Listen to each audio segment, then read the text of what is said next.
Hey, it's 11:31 Eastern Standard Time. April 26, 2022 years, whatever. If I seem exasperated, it's because I just recorded half of this, only to find out that because I just got a new camera, which so far it seems like it's a lot better than the old one. Because I got it and plugged it in, it reset the inputs on the Screencast-O-Matic is the software that I use to do these. So it reset them, and the audio was so bad. It was unsalvageable. But speaking of salvaging,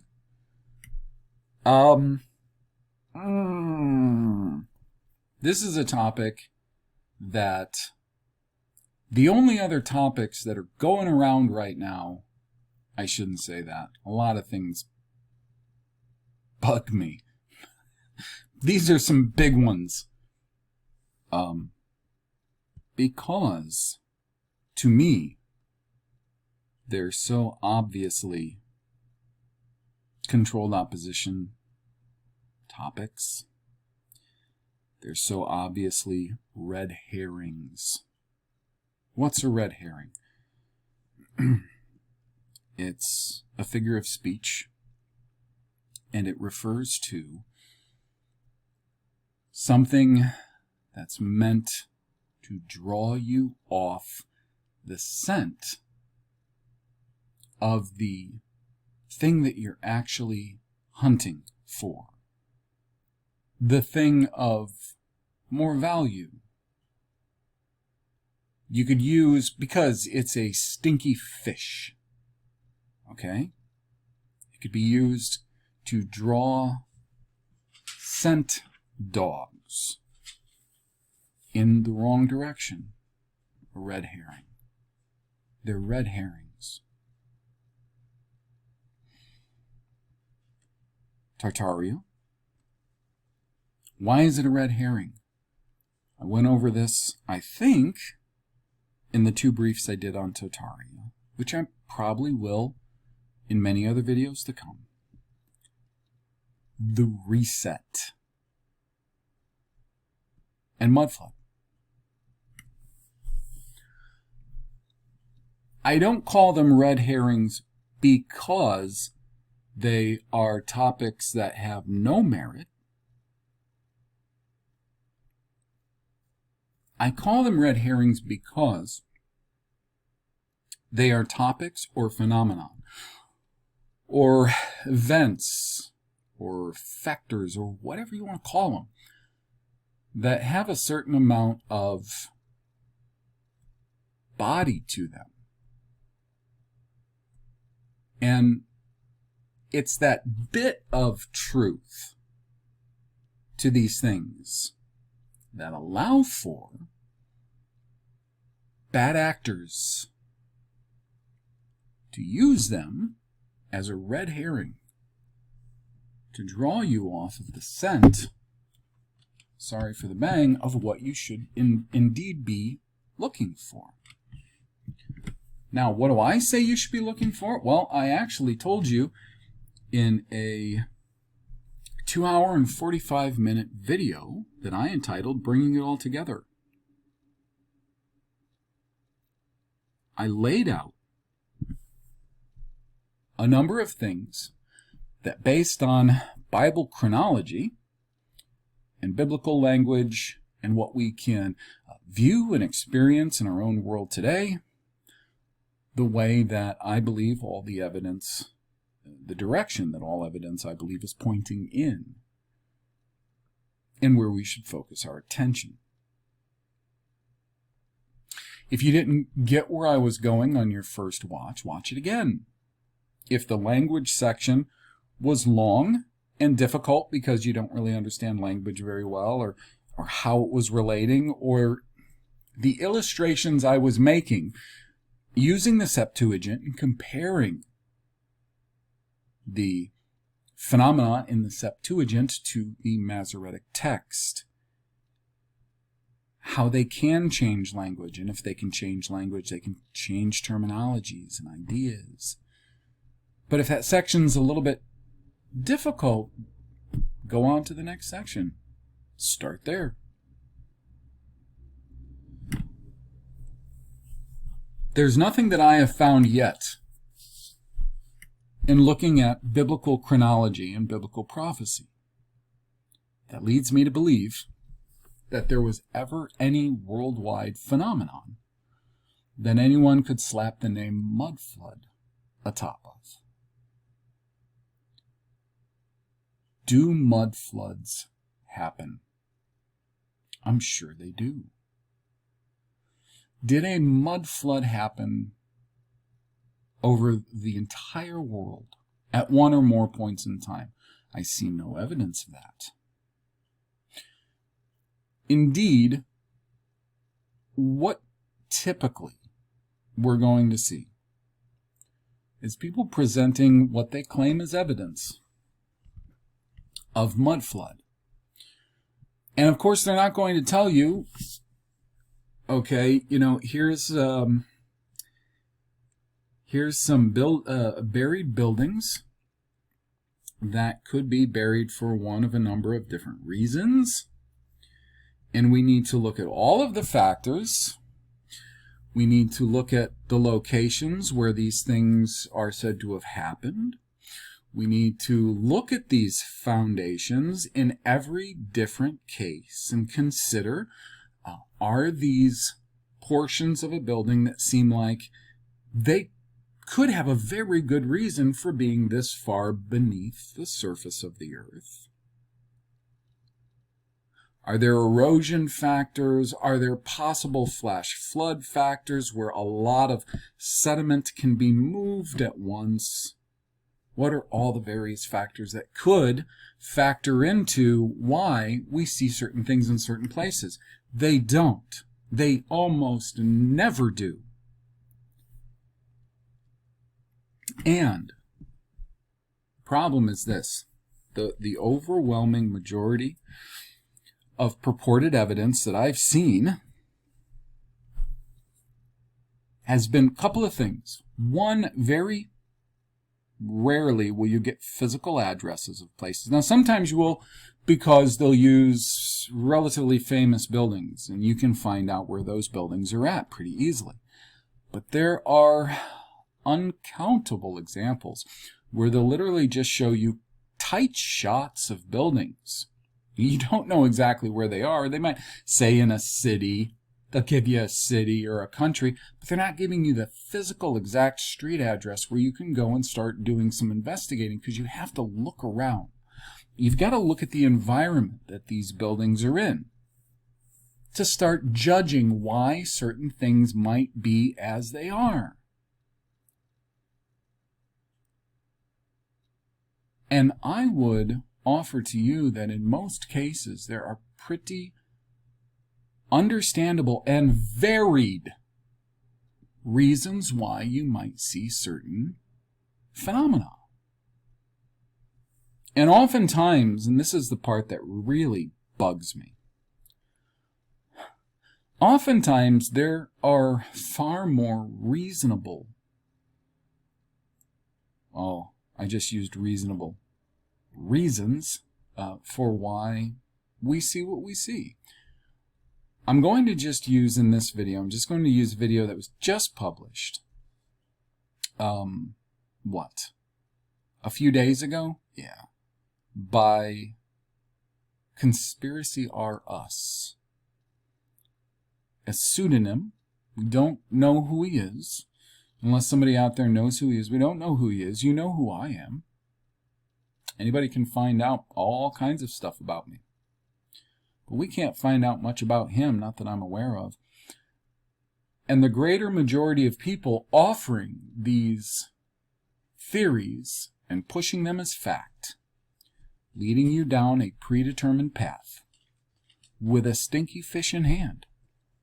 We don't know anything about them. You should always be concerned when you can't learn anything about the people presenting information to you, especially when the information across the board with these people is virtually the same. They're all hitting the same points. They're all checking the same boxes. That should bother you. So, all right, I'll play a little bit of this video and I'll comment on it. The audio better work. One of the tries I did on this, the audio didn't work. It made me so mad. More examples of buried levels across different cities in North America. I came across Independence, Iowa, and there's even an underground city tour you can take, but they were doing some sidewalk replacement in Independence, Iowa. Okay, before he moves on, he's going to show some other photos purportedly of this Independence, Iowa, things that they found when doing sidewalk replacement. And the city would know before they did sidewalk.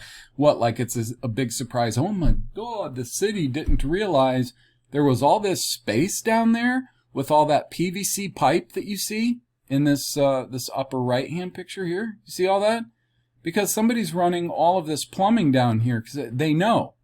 And you have city records that knows that we've got all this mechanical down here. In fact, people, the plumbers, all you'd had to do was ask the plumbers of Independence, Iowa, and they would have told you, yeah, there's all these gap spaces, the lower levels, where we've got all this plumbing ran. What's the big deal? So they have these slabs.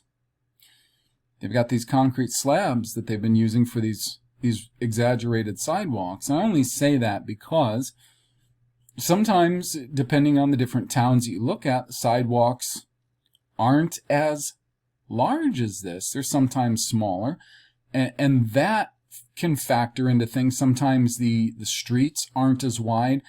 There's various things that are oftentimes done to cities for different reasons, and I can't speculate on all of the reasons that they are done, which cause modifications to take place, to be done.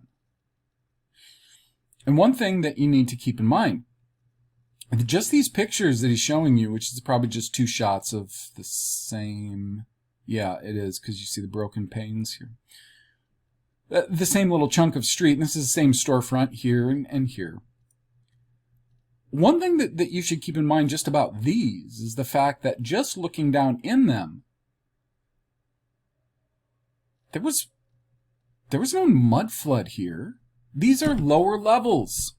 These are lower levels likely intended on being lower levels.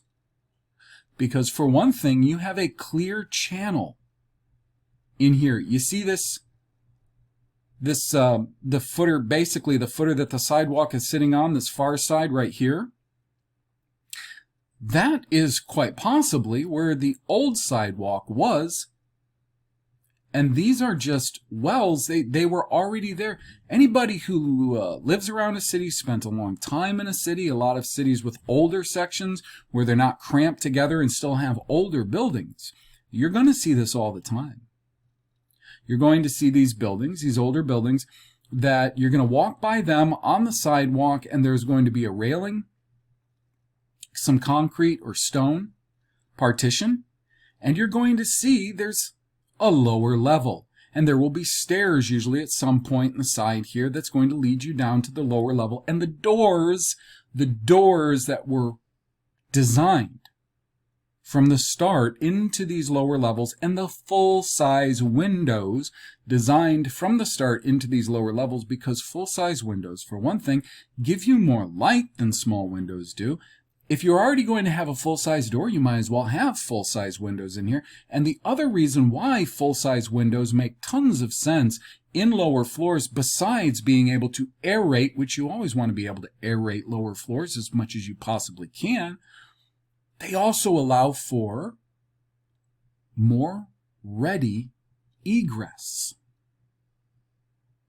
And if you're already going to design a building that's going to be in a town where you're going to have the sidewalk out this far, and you're going to have a stairway that's going to lead down to a door, basement doors are very intelligent to design into a structure, whether it's a commercial building in a town or whether it's a house.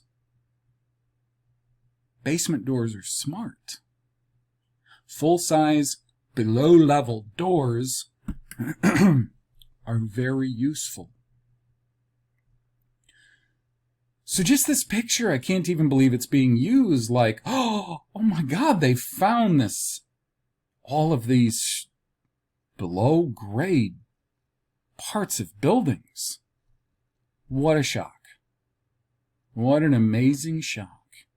And they have space in front of them, like they were just designed that way.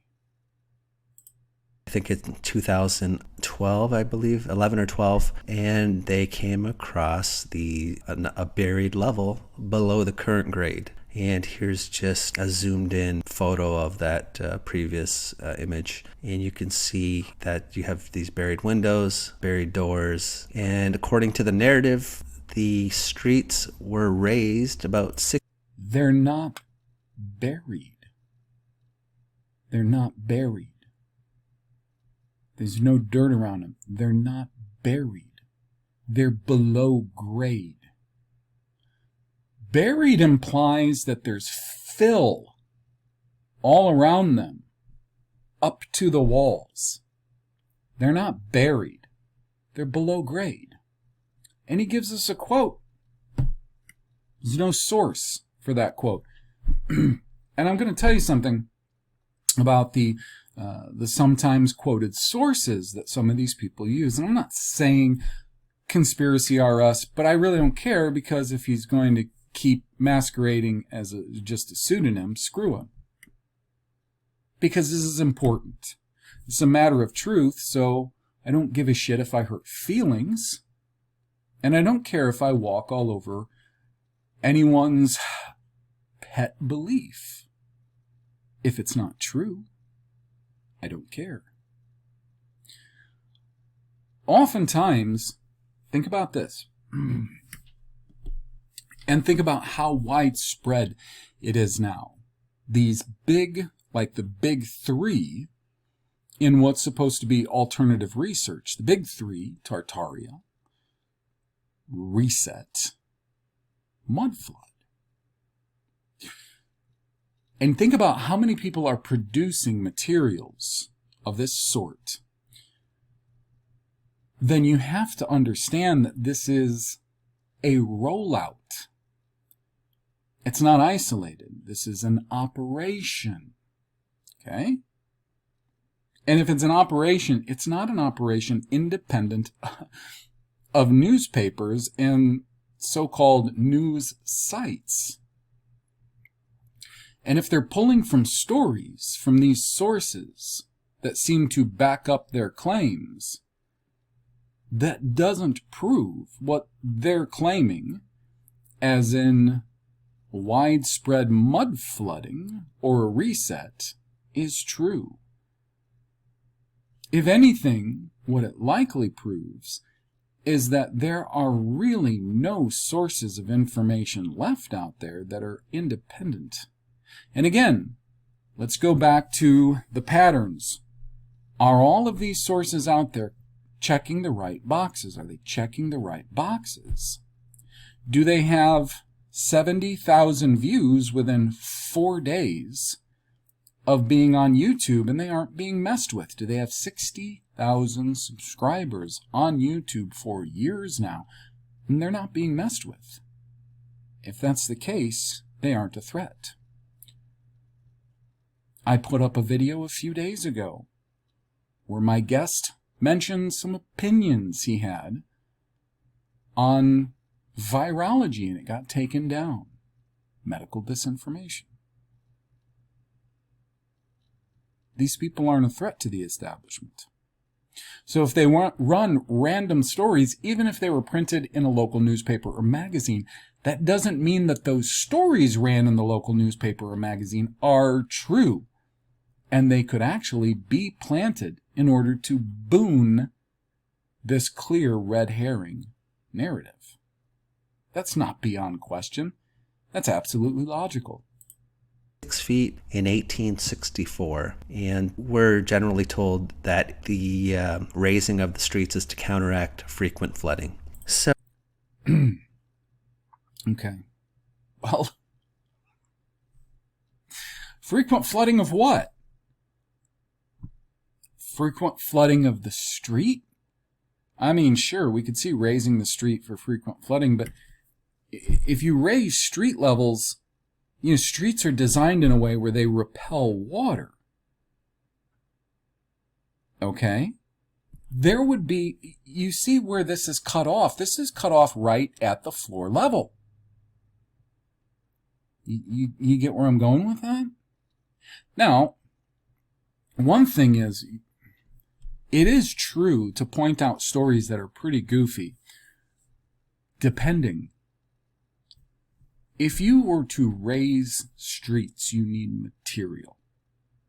So we do have to look into the logistics of getting material and bringing them there.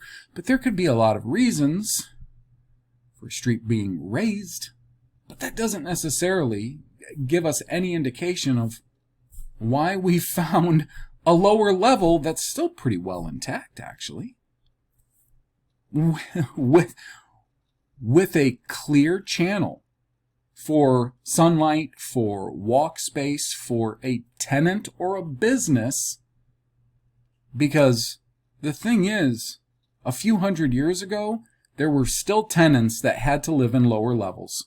And there were still, well, let's say business tenants that had to rent lower levels. And sometimes lower levels are just better than upper levels, especially if it's really hot.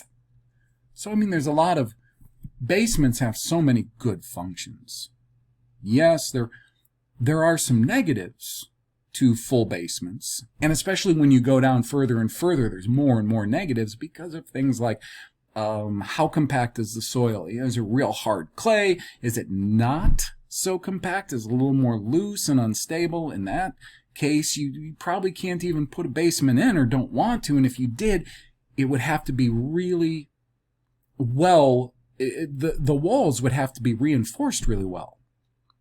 You understand? So there's a lot of factors here, but what we're looking at here, like a lot of these examples that are typically given, oftentimes in areas that have pretty good, hard, compact soil, that don't have enormously high water levels. And so there's every reason in the world to think that a lot of these buildings were built with lower levels, one lower level, sometimes two lower levels.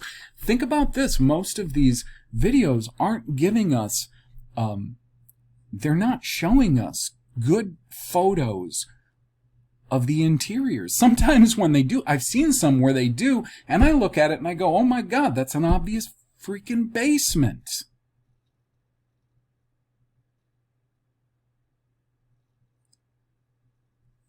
But oftentimes they don't.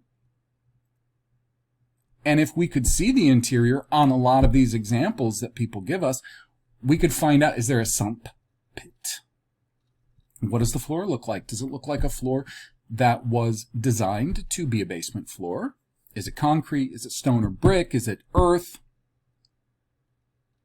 They don't dig down on the outside near the footing so we can see if drainage was installed in the first place when the building was built. They just have speculations and below grade levels. And oftentimes what they're trying to do is push this idea that there was a worldwide catastrophe. They're trying to create a world that doesn't exist, because we don't live in a world full of lies. We live in a world that is lies. Nothing but lies. And the world that they're constantly creating through their operations of falsities, half-truths, confusion, he said, she says, is not only engendering a state of madness, but it is constantly reinforcing the idea that there's nothing we can know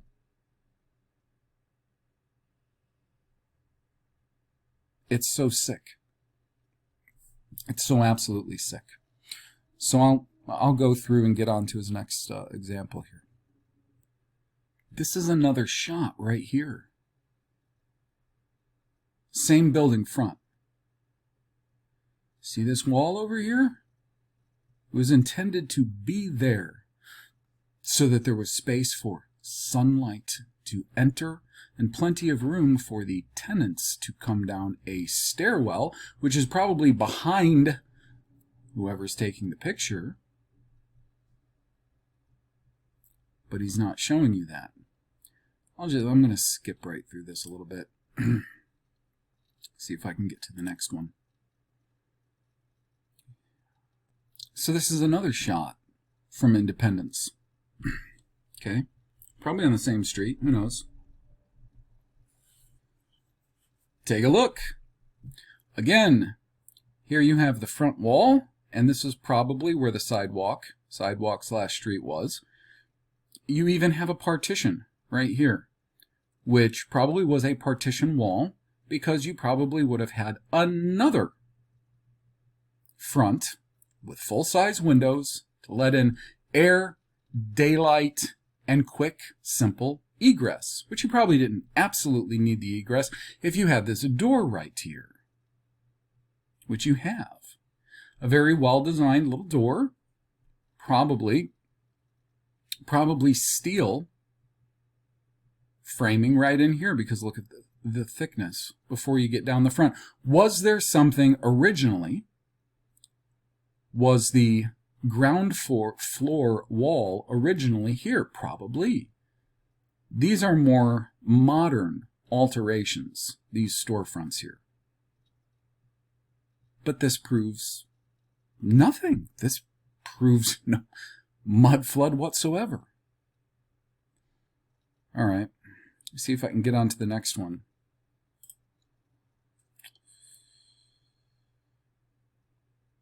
Yeah, why not?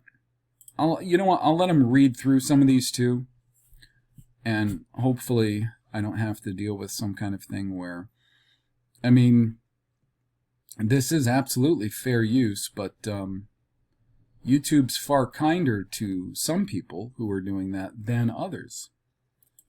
Below the current grade. Now, there's another example, Cambridge, Ohio. This particular building here, I think it's a Wheeling Avenue, but there's a door somewhere in this store that you can walk down into. They found some buried levels, and I believe it was rediscovered during... Okay, yeah, full-size window, plenty enough space for a stairway to come down. I'm going to back it up just a little bit. Okay, so everything you see all around this building are more modern sidewalks, modern streets, probably done within the last 20, 30, tops 40 years. Okay, so you don't know what the width of the street was before then, the sidewalks. A lot of old buildings would have had areas around it where there would have been these large wells, which would have had underground floors, full-size windows for egress, full-size doors. When you look at this underground, hey, and there we go. There you have the wall that is actually retaining. It's not buried, it's below grade. Rediscovered during... Rediscovered? Wait, isn't there plumbing in here? You're telling me the city didn't know about, I don't know, it looks like it, yeah, that plumbing there? Somebody didn't have to go down here and do some maintenance and knew this was done. Rediscovered? I mean, these stories are, in a way, kind of stupid. Rediscovered? Was the building abandoned? Were these areas that had these full-size windows? Here I see windows. Was there a door in that last one? Was there a door in that one shot there? Here we've got just big old windows, don't we? Yeah, big old windows. So were the parts of the building, like, were they, was it all walled off? And they just didn't know? They couldn't figure for square feet down there that something was walled off? That wasn't in the city plans? Just kind of, in some of these instances, kind of stupid. Interesting. Now, this phenomena of buried levels, Okay. So this is in Omsk, Russia. And we got our big red arrows letting you know about stuff. Well, it's interesting. I believe this building is going to be shown again from another angle. Okay, so again, this might be a case of them tearing up the sidewalk. And here's simply what was below the sidewalk. Now, a lot of things can be said about this. Now, if I do some videos on some other videos that are out there that purport to prove mud flood, there are some really interesting telltale signs that we can look at that should tell us that these floors are very obvious, designed first floors, ground level floors. Okay, for their theories to work, a lot of times these floors that we're looking at would have to be second floors. And we can see in the design that those were designed and intended to be ground level floors. Again, in this area, full-size windows prove zip. They prove nothing. Here's why. Look.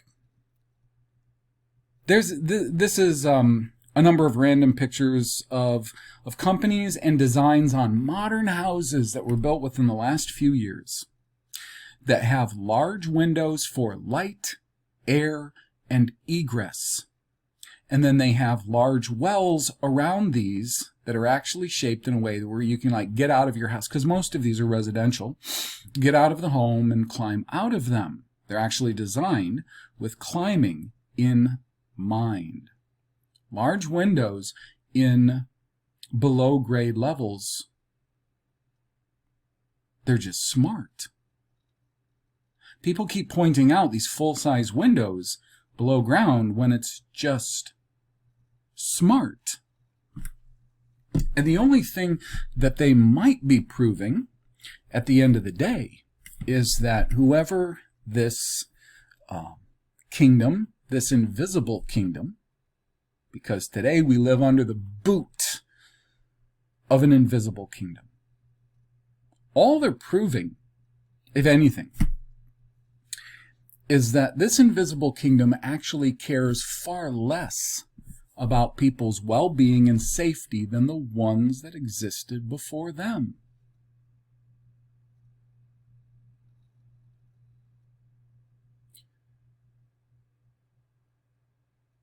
Because if a lot of these buildings had full-size windows below grade, many of them having access to full-size doors below grade, that would tell me that whoever the governments were during the time that these buildings were built, that they had more strict standards on people's safety and well-being than the current invisible regime has. And that's why you see more and more often even buildings built without the comfort and the sunlight, the fresh air, and the ready egress that they once had. And just because you might have a building that they designed with full-size windows, below-grade doors, and all of that, and even if they are buried, because those weren't, those ones before were not buried, they were covered. They clearly had walls, retaining walls, they weren't buried. But even in the cases where they were buried, there's no proof that when this regime took over place after place, city after city, country after country, that they didn't put into effect certain standards that were substandard. And because they wanted to redesign cities in certain ways, they buried the already existing egress wells and windows and access doors, because they didn't give a shit about the people that now had to live below grade, below street level, where the governments before at least did. The people running this world, the people who I believe firmly have written this narrative, and I'm not saying everybody who repeats it are in on it, because I think a lot of people are just repeating it without really thinking it all the way through. But I think the majority of them are in on it. They're just given marching orders.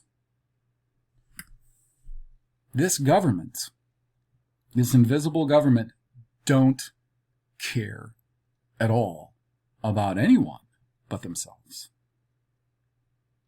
So why wouldn't they bury all of this?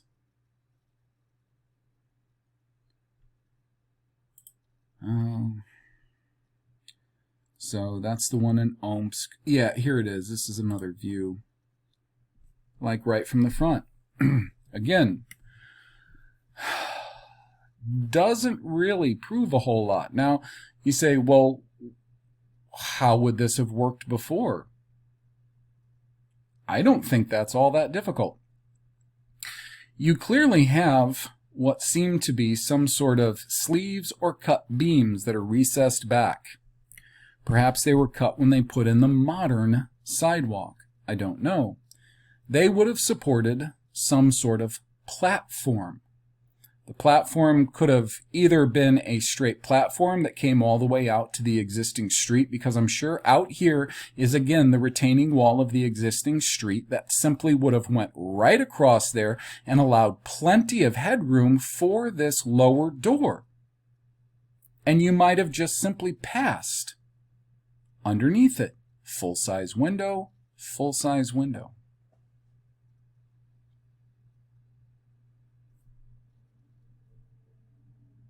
In fact, this isn't a full-size window. The window's really only down here. This all is just decorative, unless there's some sort of floor lighting that comes in here. It's hard to say. But the one thing that isn't hard to say is that there's absolutely no proof, and there's no reason for me to even believe that this all down here was once first level, ground level. There's nothing about this that makes me think that whatsoever. Now, he does cover a small story from Melbourne, where they claim to have found this large area of the city that was submerged quite a bit. Not a shock either. We don't know how old Melbourne is. For one thing, parts of cities can sink for a number of reasons. The other thing is, because it was a city and we don't know how old Melbourne is, it's absolutely common to this day to take advantage of as much real estate straight down as you can. I mean, even in New York City, they build these massive buildings with many below grade levels. They simply employ a lot of strong engineering in these below grade levels and a lot of pumps. And those pumps are going all the time, getting the water out of those lower levels, because you're going to have that with a high water level. And that's New York. New York is surrounded by rivers and water. But they still take full advantage of going down. Nothing weird about that. This is a big city. Finding submerged levels of buildings in a city? There's nothing strange about that whatsoever. Now, here are some photos on the right of what he's talking about. These Melbourne's buried blocks. Well, you see that guy standing there?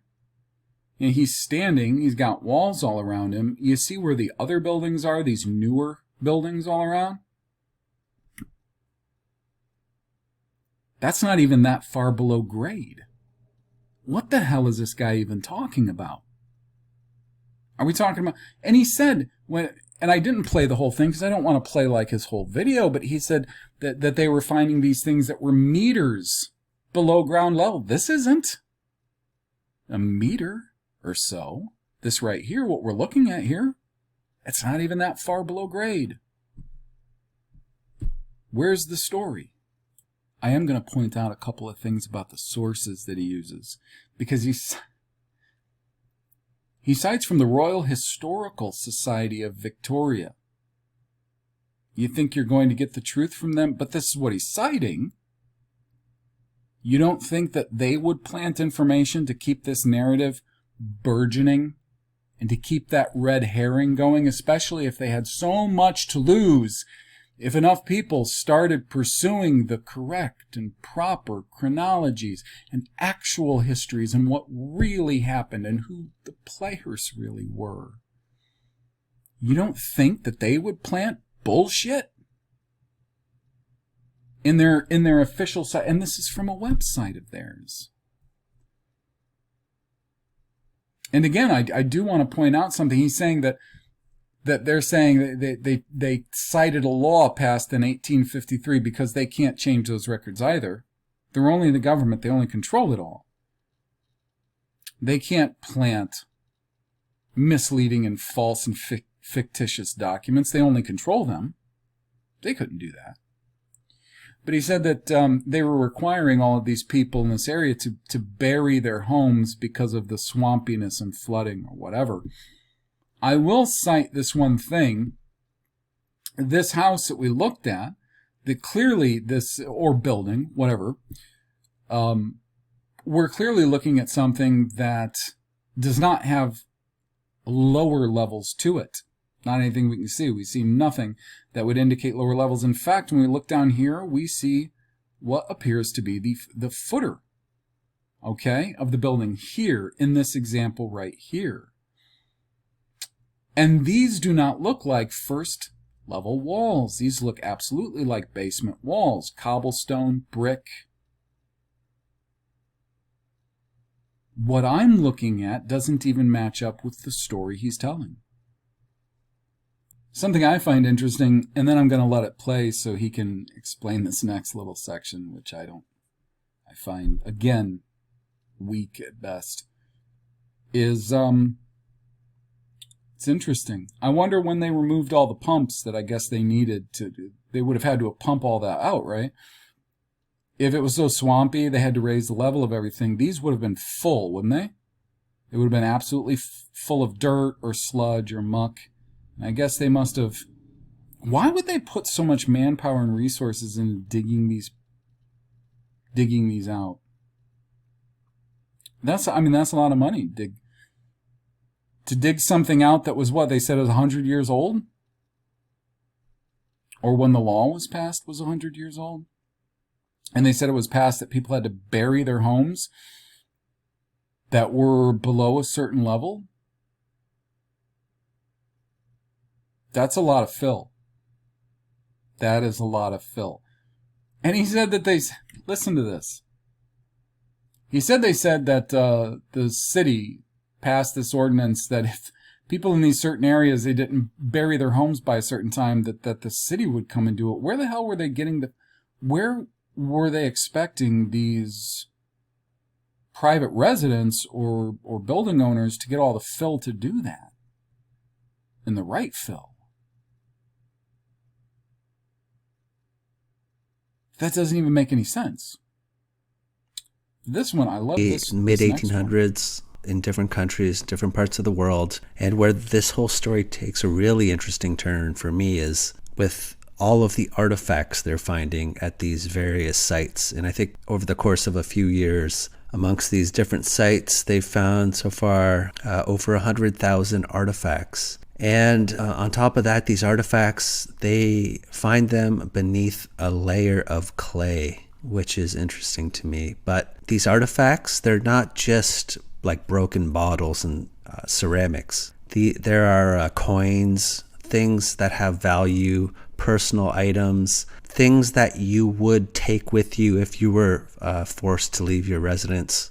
Because none of us have ever lost coins or money in our house and never recovered it.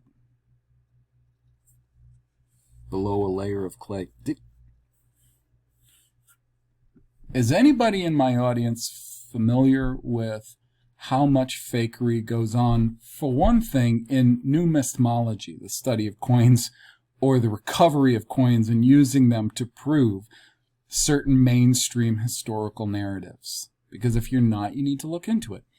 Secondly, are you familiar with how many archaeological claims are based on just the worst kind of information? If not, I have not read enough full books to give you a really good cross-section of good books to read on that would help you to understand that. However, I've mentioned this before, I'll mention it again. If you get Nadia Abu al-Hajj's book, Facts on the Ground, and it's not cheap even for a paperback, which should tell you something. It was written maybe 10 years ago. And she goes into all of the fraudulent circular reasoning archaeology that's been done in Palestine for the last century or less.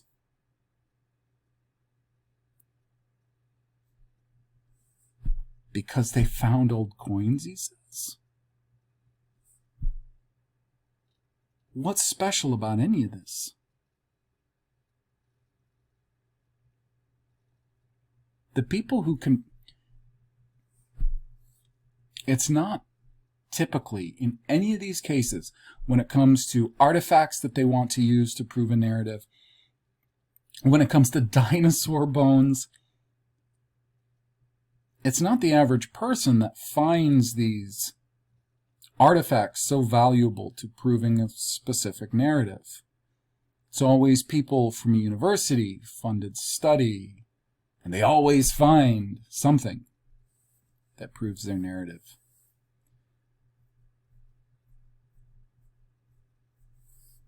This is all literally a house built on sand.